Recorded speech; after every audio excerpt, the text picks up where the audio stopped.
8 വർഷം എന്നെ ജയിലിൽ കിടത്തി നരകിപ്പിച്ച അവനായിട്ടുള്ള നിന്റെ പുതിയ കച്ചവടം എന്താണെന്ന് എനിക്ക് അറിയണം. നോക്കി പിടിപ്പിക്കുന്നോടി. അവൾക്കേ വേറെ വല്ല ദുരുദ്ദേശം കാണും. അതൊന്നും ഇവിടെ നടക്കത്തില്ല എന്നൊന്ന് പറഞ്ഞു മനസ്സിലാക്കി കൊടുക്ക. സ്വന്തം തന്ത.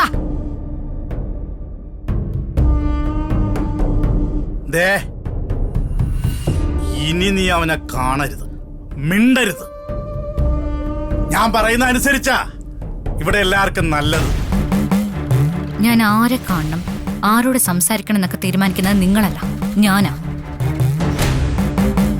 ബാലമാമ എനിക്ക് വേറൊരു മാമനല്ല, എന്റെ അച്ഛനാ. ഞാൻ എന്റെ അച്ഛന്റെ സ്ഥാനത്ത് ഇന്നേ വരെ കണ്ടത് എന്റെ മാമനെയാ. ഈ നിമിഷം വരെ നിങ്ങളെ ഞാൻ ആ സ്ഥാനത്ത് കണ്ടിട്ടില്ല, ഇനി അങ്ങോട്ട് കാണുകയില്ല.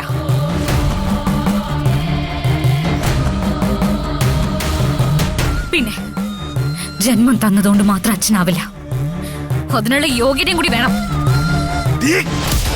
എന്നാ ഒരു കാര്യം ചെയ്യടി, നീ നിന്റെ മാമന്റെ കൂടെ പോയി പൊറുക്കടി.